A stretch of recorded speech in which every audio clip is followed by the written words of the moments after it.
Persons competent to transfer. The Transfer of Property Act 1882 is a foundational law in India governing the transfer of ownership and interests in property. Here are the definition of persons competent to transfer. Section 7. Persons competent to transfer. Every person competent to contract and entitled to transferable property or authorized to dispose of transferable property not his own is competent to transfer such property either wholly or in part, and either absolutely or conditionally in the circumstances, to the extent, and in the manner allowed and prescribed by any law for the time being in force. Section 7 of the Transfer of Property Act 1882 outlines the individuals who are considered competent to transfer property. The section is crucial as it establishes the eligibility criteria for individuals who can engage in property transfers. Here is an elaboration of Section 7. 1. Competence to contract.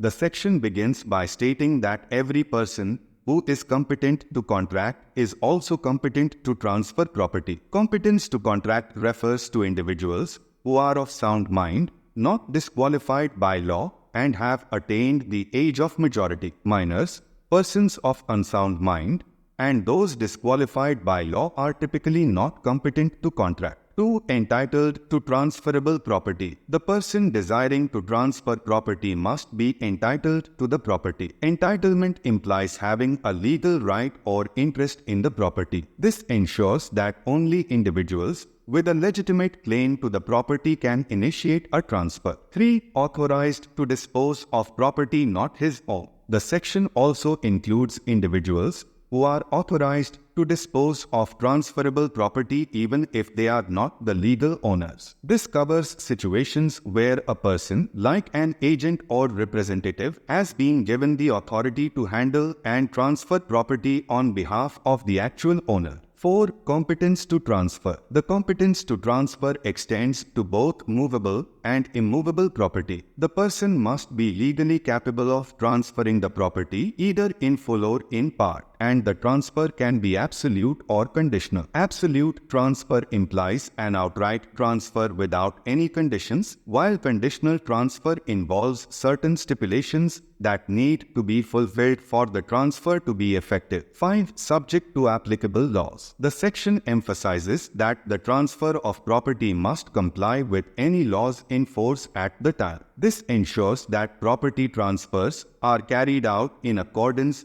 with legal requirements and regulations that may be applicable. 6. Extent and manner of transfer. The transfer can take place to the extent permitted by law, indicating that there may be limitations or restrictions on the amount or nature of property that can be transferred. The manner of transfer also needs to conform to the procedures and regulations prescribed by law. In summary, Section 7 of the Transfer of Property Act establishes the qualifications and conditions for individuals who are deemed competent to transfer property. It ensures that property transfers are conducted by individuals who have the legal capacity to do so and in accordance with the relevant laws and regulations. Section 8. Operation of transfer. Unless a different intention is expressed or necessarily implied, a transfer of property passes forthwith to the transferee all the interest which the transferor is then capable of passing in the property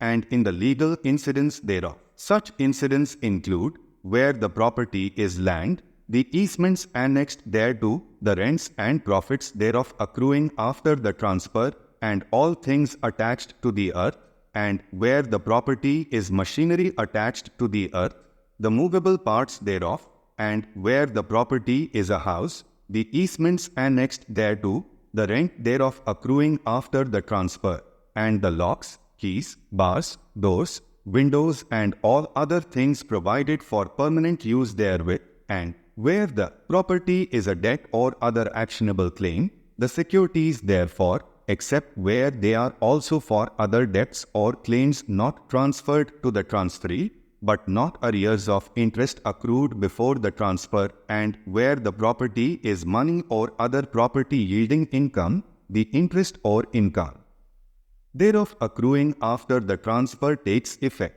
Section 8 of the Transfer of Property Act 1882 addresses the operation of a property transfer. It defines the consequences and the extent of the transfer, outlining what is automatically passed from the transferor to the transferee. Here is an elaboration of Section 8. 1. Immediate transfer of interest. The section begins by stating that unless a different intention is explicitly expressed or necessarily implied, the transfer of property results in an immediate and complete passing of all the interest that the transferor is capable of passing in the property. 2.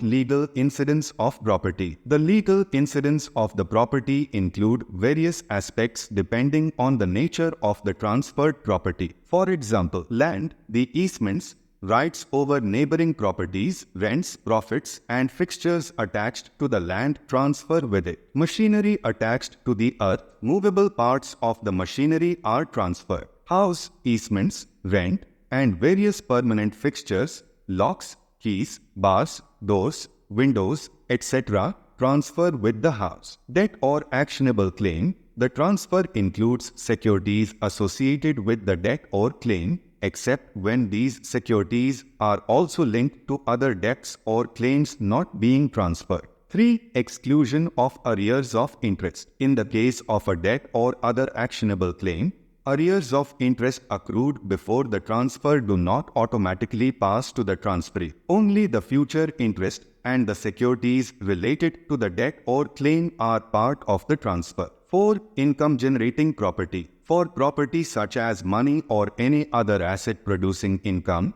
the interest or income accrued after the transfer takes effect is automatically transferred to the transferee. This reinforces the principle that the transferee gains the right to any future benefits arising from the transferred property. In essence, Section 8 ensures that the transfer of property is comprehensive, encompassing not only the property itself but also its legal incidents. The section clarifies what elements are automatically transferred unless a different intention is expressed or implied.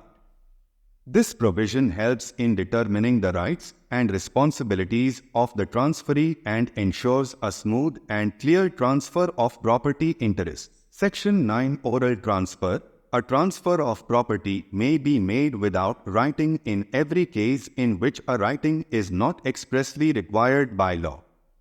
Section 9 of the Transfer of Property Act, 1882, deals with the possibility of making a transfer of property without a written document. Here's an elaboration of Section 9. 1. Oral transfer. Section 9 explicitly states that a transfer of property may be made without a writing in cases where a writing is not expressly required by law. This means that under certain circumstances, a verbal or oral transfer of property can be valid and enforceable. 2. Exception for cases requiring writing by law. The provision acknowledges that there are situations where the law expressly requires a written document for a valid transfer. In such cases, an oral transfer would not suffice, and compliance with the statutory writing requirement is mandatory. 3. Flexibility in certain transactions. Section 9 introduces flexibility into property transactions by allowing for oral transfers when the law does not mandate a written document.